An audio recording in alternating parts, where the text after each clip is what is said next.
नमस्कार प्यारे मित्रों, कैसे हैं आप सभी। आशा है आप सभी स्वस्थ और अच्छे होंगे। तो आज हम क्लास 10th पे बात करेंगे, जिसका चैप्टर 1 है वास्तविक संख्याएं। इसका हम इंट्रोडक्शन आज जानेंगे इस वीडियो में कि इसमें क्या क्या दिया गया है। दोस्तों, जो वास्तविक संख्याएं हैं इसको हमने क्लास 9th में भी पहले चैप्टर में पढ़ा था कि वास्तविक संख्याएं क्या होती हैं। संख्या रेखा के माध्यम से हमने वास्तविक संख्याओं में देखा था कि परिमेय और अपरिमेय संख्याएं होती हैं। ठीक है, तो इसी से रिलेटेड कुछ चीज़ें हैं। इसमें हम कुछ शब्दों का मतलब जान लेते हैं पहले कि क्या होता है। सबसे पहले जानेंगे, एक शब्द होता है परमेयिका। इस परमेयिका का मतलब क्या होता है?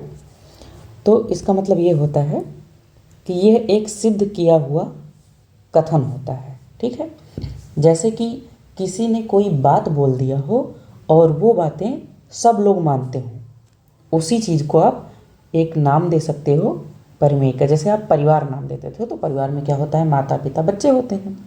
इसी तरह परिमेय में एक सिद्ध हुआ कथन होता है। जैसे मैं कह दूं कि पृथ्वी सूर्य की तरफ चारों ओर चक्कर लगाती है, तो ये क्या हुआ, एक सिद्ध किया हुआ कथन है। तो ऐसे ही समझिए कि परिमेय का एक सिद्ध किया हुआ कोई कथन होता है, सिद्ध की हुई कोई बातें होती हैं। ठीक है, इस शब्द का मतलब आपको पता चल गया होगा। अब एक शब्द का मतलब और जानेंगे कि एल्गोरिथम क्या होता है। एल्गोरिथम इसी से संबंधित होता है परिमेयिका से। देखिए, सिद्ध किए हुए कथनों की एक श्रृंखला होती है एल्गोरिथम। देखिए, परिमेयिका में कोई कथन होता है जो सिद्ध किया हुआ होता है, और एल्गोरिथम में जो कथन सिद्ध हुए होते हैं उन्हीं की एक श्रृंखला बनाई जाती है। जैसे एक, दूसरी कड़ी होगी, तीसरी कड़ी होगी, चौथी, यानी कि उसी को हम कंटिन्यू करते चले जाते हैं, जो एक विशेष प्रकार की समस्या को हल करने की एक प्रक्रिया प्रदान करती है। ठीक है, या देखिए, जब आप किसी भी मेथड को कंटिन्यू करते चले जाएंगे, वही मेथड बार बार दोहराते चले जाएंगे, तो एक श्रृंखला बन जाएगी, और वो श्रृंखला किसी न किसी समस्या जो क्रिएट होती होगी उस समस्या का हल देगा। जैसे एक छोटा सा उदाहरण लेते हैं। मान लीजिए यहाँ पे कोई शहर है, शहर 1, और यहाँ पे शहर 2 है। अब यहाँ पे एक कथन दे दिया गया कि इस शहर से इस शहर की दूरी 365 किलोमीटर है। तो ये कथन सिद्ध किया होगा भाई, कहीं ना कहीं नापा गया होगा, इसको मापा गया होगा। लेकिन अब इसके 3 रूट हैं, एक ऐसे रूट है, एक ऐसे रास्ता है, और एक खुद ये रास्ता है। ठीक, अब इस पे अगर कोई नियम बना दिया गया, एल्गोरिथम बना दिया गया कि इस पे केवल भारी वाहन जा सकते हैं, भारी वाहन जा सकते हैं, तो वो भी 365 किलोमीटर जाएगा। इस पे प्राइवेट वाहन जा सकते हैं, प्राइवेट मतलब जैसे कार हो गया, है ना, और बाइक हो गया। और इस पे बना दिया गया सरकारी वाहन, सरकारी वाहन जैसे बस हो गया, है ना, या गवर्नमेंट की कोई भी वाहन होगी। तो ये एक एल्गोरिथम बन गया, एक आपका नियम बन गया, और ये आपका एक कथन हो गया कि 365 किलोमीटर पड़ेगा। ठीक है, फिलहाल ये आपके समझाने के लिए था। यहाँ पे हमको मैथमेटिक्स पढ़ना है, तो इन दोनों का मतलब आप समझ गए होंगे कि एल्गोरिथम का मतलब क्या होता है और परिमेयिका का मतलब क्या होता है। ठीक है, आगे बढ़ते हैं। आगे एक छोटा सा चीज़ जो आप लोगों ने 9th में पढ़ा होगा कि धनात्मक पूर्णांक क्या होता है। पहले तो पूर्णांक क्या होता है ये जान लीजिए। पूर्णांक होता है 0, 1, 2, 3 और -1, -2, -3, इधर बढ़ते चले जाइए, यानी कि धनात्मक पूर्णांक, ऋणात्मक पूर्णांक और ये 0 पूर्णांक हो गए। लेकिन हमें इस अभ्यास में केवल धनात्मक पूर्णांकों की ज़रूरत होगी, इसलिए धनात्मक पूर्णांकों को हमने अलग लिख दिया है। धनात्मक पूर्णांक 1 से स्टार्ट होते हैं और आगे बढ़ते चले जाइए जितना भी बढ़ पाइए। ठीक, ये धनात्मक पूर्णांक होता है। आगे बढ़ते हैं। अब हमें जानना है कि यूक्लिड विभाजन परिमेयिका क्या होता है। देखिए, परिमेयिका का मतलब तो आप लोग जान चुके हैं, हमने सबसे ऊपर बताया कि कोई एक सिद्ध किया हुआ कथन होता है। विभाजन का मतलब कि कोई भाग की प्रक्रिया होगी, यानी कि कोई भाग का कथन होगा जो सिद्ध किया गया है। कोई भाग का कथन है जो सिद्ध हो चुका है, यही। और सिद्ध किसने किया? यूक्लिड ने किया। यूक्लिड एक मैथमेटिशियन थे। ठीक है, इन्होंने एक विभाजन यानी भाग का एक कथन सिद्ध किया था, एक परिमेय का दिया था। वो क्या था? वही हम यहाँ पे समझेंगे। तो इसको हम लिखने से पहले यहाँ कुछ उदाहरण देख लेते हैं कि क्या है। देखिए, इसको आप भाग करिए तो क्या हो जाएगा, ये 3 अट्ठे 24 हो जाएगा आपका, एक शेषफल बचेगा, ये हो जाएगा 5 तियाँ 15 और यहाँ 4 शेषफल बच जाएगा। ठीक है। अच्छा, इसका जो रियल फॉर्मेट होता है वो ऐसे होता है, यानी कि जो इधर लिखा होता है इसको आप भाजक बोलते हो, ये हमेशा के लिए याद रखिएगा, और जिसको आप भाग करते हो उसे भाज्य बोलते हो। देखो, जिससे भाग किया था, देखिए 5 से भाग कर रहे हैं तो 5 को भाजक बोलोगे, 19 को भाग कर रहे हो तो उसे भाज्य बोलोगे। जो आपका इधर आता है, मतलब जितनी बार आप टेबल पढ़ते हो, पहाड़ा पढ़ते हो, उसे भागफल बोलते हैं। ये यहाँ पे लिखना था तो जगह नहीं था तो यहाँ लिख दिए हैं। और जो यहाँ आता है उसे आप शेषफल बोलते हो, ये इसका ओरिजिनल रूट होता है। ठीक है। यानी कि जो ये आपका है, ये आपका क्या हो गया, भाजक हो गया, और ये आपका भाज्य हो गया, ये आपका भागफल हो गया, और यहाँ जो आपका है ये शेषफल है। ठीक है।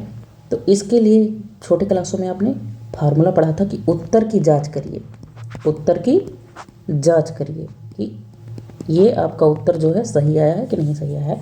तो सही उत्तर की जांच करने के लिए एक छोटे पे आप लोगों ने फार्मूला पढ़ा था कि भाज्य बराबर होता है, उत्तर की जांच करने का फार्मूला, भाजक गुणे भागफल और इसी में शेषफल को जोड़ दीजिए। तो देखिए, मान लीजिए इसकी उत्तर की जांच करनी है इस क्वेश्चन की। ठीक है। तो आपका भाज्य क्या है, 25 है, भाजक क्या है, 3 है, भागफल कितना आया है, 8 आया है, और शेषफल कितना आया है, 1 आया है। तो इधर वाले को सॉल्व कर लीजिए, 3 अट्ठे 24 और प्लस 1, तो देखिए ये क्या आ गया, 25। देखिए 25 25 बराबर आ गया, यानी उत्तर की जांच हमारी सही है। ठीक है। अब इसी को हम कुछ नोटेशन देते हैं, नोटेशन मतलब कुछ पहचान दे देते हैं, सिंबल देते हैं शॉर्टकट में लिखने का। वैसे यही आपका जो है यूक्लिड विभाजन का परिमेय है। क्या होता है, भाज्य बराबर भाजक गुणे भागफल और प्लस शेषफल। ठीक है, यही आपका। लेकिन इसको कुछ नोटेशन दे दीजिए। मान लीजिए कि हम मान लेते हैं कि भाज्य आपका जो है उसको ए मान लीजिए। ठीक है। और भाजक को मान लीजिए बी, और भागफल को मान लीजिए क्यू, और शेषफल को मान लेते हैं आर। तो क्या हो जाएगा, तो ये ऐसे फार्मूला हो जाएगा, क्या हो जाएगा, ए बराबर बी और क्यू। देखिए ये दोनों के बीच में गुणे का निशान लगा है, तो इन दोनों के बीच में गुणे का निशान छिपा हुआ है, तो उसे लगाने की ज़रूरत नहीं है। और प्लस शेषफल को हमने क्या किससे लिख दिया है, आर से लिख दिया है। ठीक है। और आप लोग ये भी जानते होंगे, इसको ध्यान से समझिएगा, कि जो हमारा शेषफल आएगा वो हमेशा भाजक से कम आएगा। जिससे भाग करोगे इससे, देखिए यहाँ पे 3 है तो शेषफल कम आया, देखिए यहाँ पे 5 है तो शेषफल 4 ही आया, यानी इससे तो हमेशा कम आएगा। और क्या आ सकता है शेषफल, शेषफल आपने जब भाग किया होगा तो 0 भी आता है। जैसे देखिए, हम मान लीजिए 16 को भाग करें 4 से, तो 4 चौके 16, देखिए यहाँ पे शेषफल क्या आ गया, 0 भी आ गया।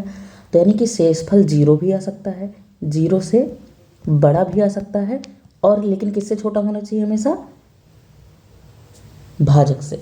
और भाजक को हमने क्या माना है, यहाँ पे बी माना है, यानी कि जो हमारा आर है, जो हमारा शेषफल है, वो बी से हमेशा छोटा होगा, लेकिन 0 से बड़ा हो सकता है और 0 के बराबर भी हो सकता है। ठीक है। तो यही कंडीशन उठा के आप ऊपर लिख दीजिए, वही आपका यूक्लिड विभाजन परिमेय का है। हमने क्या लिखा था, भाज्य को ए माना था, भाजक को बी माना था, भागफल को क्यू माना था, और प्लस शेषफल को आर माना था। और आर हमें हमेशा क्या होना चाहिए, बी से आपका छोटा और 0 से बड़ा और बराबर हो सकता है। ये आपका यूक्लिड विभाजन परिमेय का है। ठीक है, इसको आप याद रखिएगा, बहुत सरल ढंगों से हम समझ सकते हैं। आगे देखते हैं। अब यूक्लिड विभाजन एल्गोरिथम पढ़ेंगे। परिमेय का पढ़ लिया, अब एल्गोरिथम पढ़ेंगे कि क्या होता है। एल्गोरिथम के बारे में हमने पहले ही बता दिया था आपको कि कोई सिद्ध किया हुआ कथन है, उस कथन का बार बार प्रयोग करना एल्गोरिथम कहलाता है। तो देखिए, ऊपर आपका सिद्ध किया हुआ कथन है, ये कथन सिद्ध किया हुआ है यूक्लिड के द्वारा, और यूक्लिड के द्वारा ही नियम बनाया गया है प्रॉब्लम को सॉल्व करने का।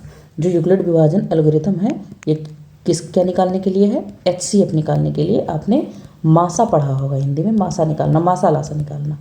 ठीक है, तो इसमें हम मासा केवल निकालेंगे, महत्तम समापन निकालेंगे, जिसे हम बार बार मासा ना बोल के HCF बोलेंगे। ठीक है, HCF थोड़ा ज़्यादा सुटेबल होता है बोलने में। तो हम इसको बताने से पहले यहाँ एक उदाहरण करेंगे तो ज़्यादा समझ में आ जाएगा। एक उदाहरण से देखते हैं इसका। देखिए, 12,576 तथा 4,052 का HCF निकालना है हमें। किसका? यूक्लिड परिमेयिका का प्रयोग करके। अब इसमें देखिए, इसका हल जो होगा वो कई चरणों में होगा। तो ऐसे चरण फर्स्ट लिखिए। चरण फर्स्ट क्या होगा? इसका यूक्लिड विभाजन परिमेय का आप जानते हैं क्या होता है? ये बराबर BQ प्लस R होता है। इस रूप में हमें लिखना है। ठीक है, इस रूप में हम लिखते हैं। तो सबसे पहले इसमें देखिए बड़ा कौन है दोनों में। तो देखिए 12,576 4,052 से बड़ा है, तो इसको पहले इधर रफली आप भाग कर लीजिए। 4,052 से 12,576 को। ठीक है, तो जब आप 4,052 का 3 बार पहाड़ा पढ़ेंगे, कितनी बार पढ़ेंगे?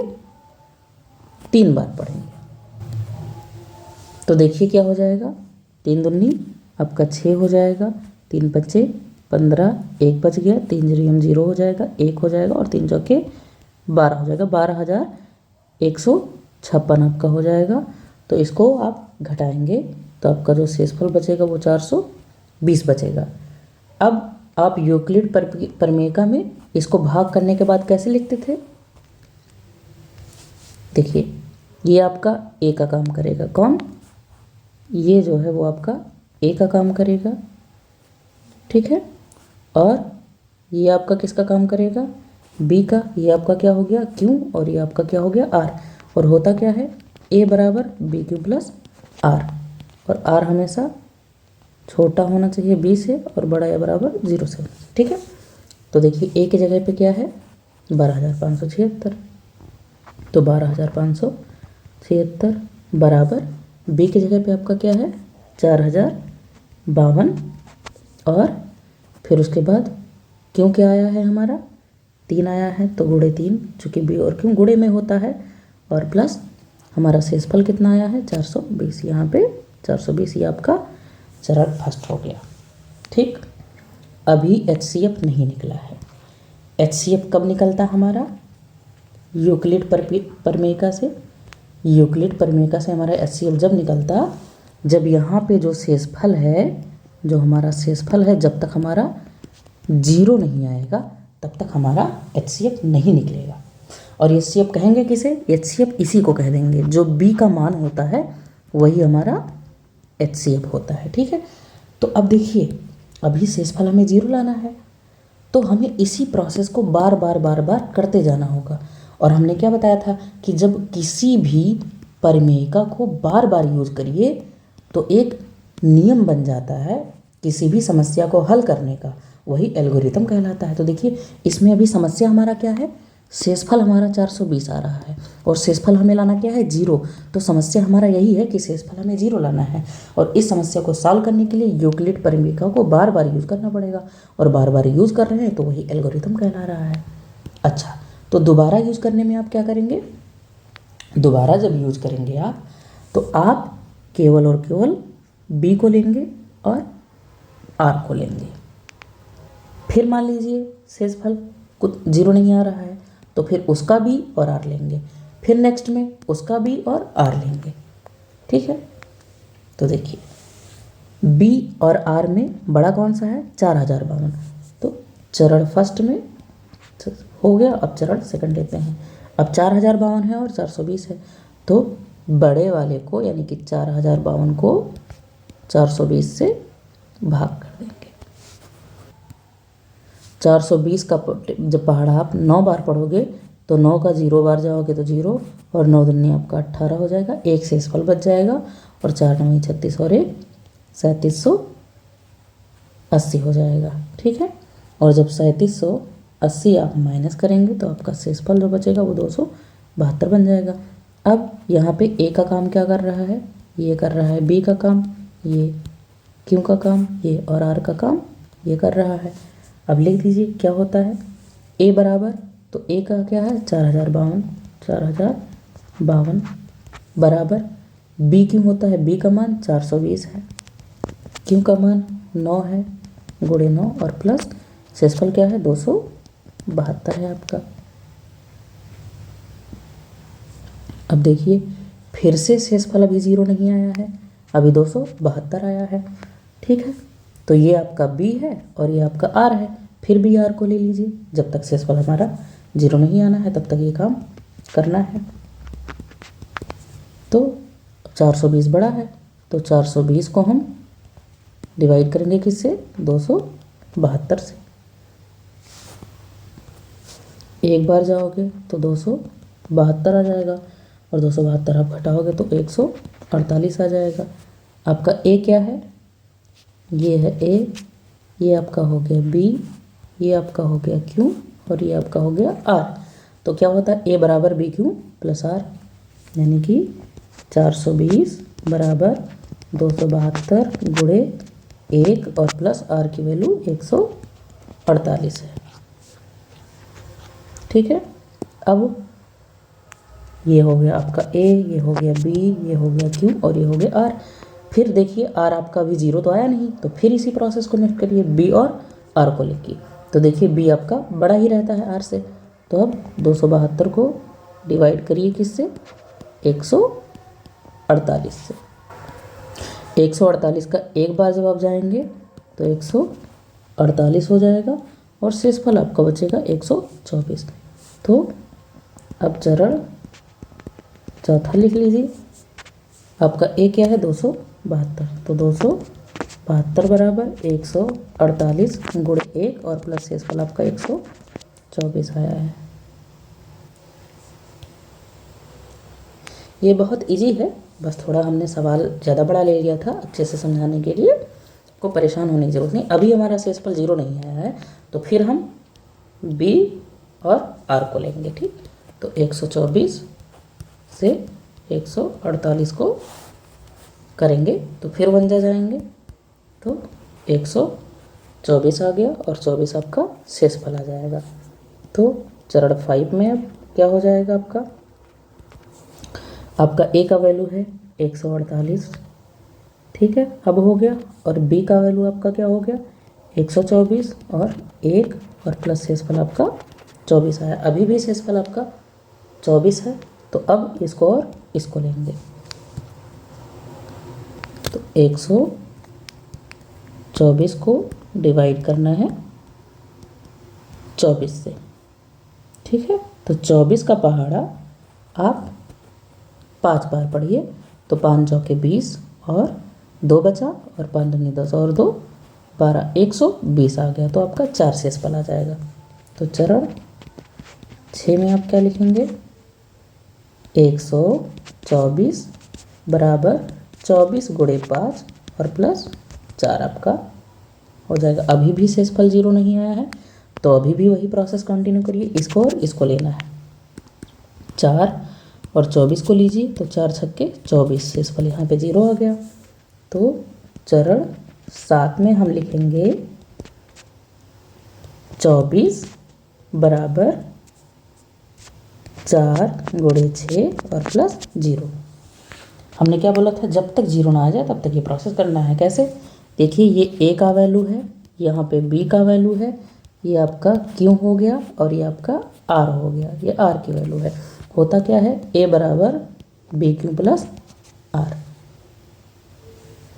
तो A बराबर 24 था, देखिए मैच कर लीजिए तो वही आएगा। ठीक है, अब 0 आ गया तो हमारा जो HCF होगा वो आपका क्या हो जाएगा 4। हमने क्या बताया था कि जो B का वैल्यू होता है वही HCF होता है। तो A बराबर BQ प्लस R होता है, तो तुलना करिए, A का मान ये है और B का मान ये है, तो आपका HCF 4 आ जाएगा इस मेथड से। तो यही आपका यूक्लिड एल्गोरिथम है। ठीक है, अब ऊपर समझते हैं। अब आपको ये अच्छे से समझ में आ जाएगा। देखिए, यूक्लिड विभाजन एल्गोरिथम क्या है। यूक्लिड विभाजन एल्गोरिथम से HCF निकालते हैं। इसका प्रयोग HCF ज्ञात करने के लिए किया जाता है।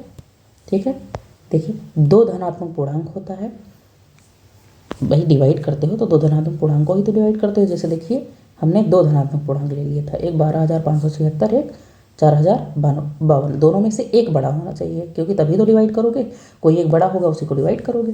तो हमने 2 यहाँ पे ले लिया, माना पहला C है और D है, और मान लिया कि C बड़ा है। तो जब हम डिवाइड करेंगे तो क्या मिलेगा, ऐसे मिलेगा, C बराबर DQ प्लस R मिलेगा, जैसे वहाँ पे मिला था A बराबर BQ प्लस R मिला था। ठीक है, वहाँ पे A भी 2 संख्या था ऊपर, और यहाँ पे CD है।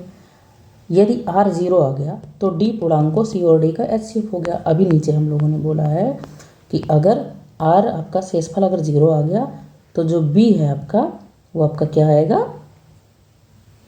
HCF बन जाएगा, यहाँ वाला संख्या। तो वही यहाँ पे देखिए ये वाला संख्या, ये जो आएगा, अगर शेषफल आपका 0 आ जाता है तो यही HCF हो जाएगा। और अगर शेषफल 0 नहीं आता है, लिखा है अगर R 0 के बराबर नहीं है, यानी अगर शेषफल 0 नहीं आता तो D और R के लिए यूक्लिड विभाजन प्रमेय का पुनः प्रयोग कीजिए, वही जो हमने किया है। जैसे देखिए यहाँ पे 0 नहीं आया तो पुनः प्रयोग किया, फिर 0 नहीं आया फिर पुनः प्रयोग किया, उसी मेथड को फिर पुनः प्रयोग किया जब तक 0 ना आ जाए। तो यही चीज़ वहाँ पे लिखा है, और लिखा है कि इस प्रक्रिया को तब तक जारी रखें जब तक शेषफल 0 ना प्राप्त हो जाए, प्राप्त भाजक ही HCF होगा। देखिए ये जो है, ये जो B का मान है, इसी को हिंदी में आप लोग क्या बोलते हो, भाजक ही तो बोलते हो। तो अगर वीडियो पसंद आया हो तो लाइक, शेयर और सब्सक्राइब करें। Thank you. मिलेंगे अगले वीडियो में, और उस वीडियो में एक्सरसाइज 1.1 को सॉल्व करना सीखेंगे कि कैसे वो लगाया जा सकता है। अगर आपने आज का वीडियो ध्यान से समझ लिया है, अगर आपने यूक्लिड विभाजन प्रमेय का और यूक्लिड का एल्गोरिथम समझ लिया है, तो एक्सरसाइज 1.1 चुटकियों में लग जाएगा, उसमें कोई दिक्कत नहीं होगी। धन्यवाद।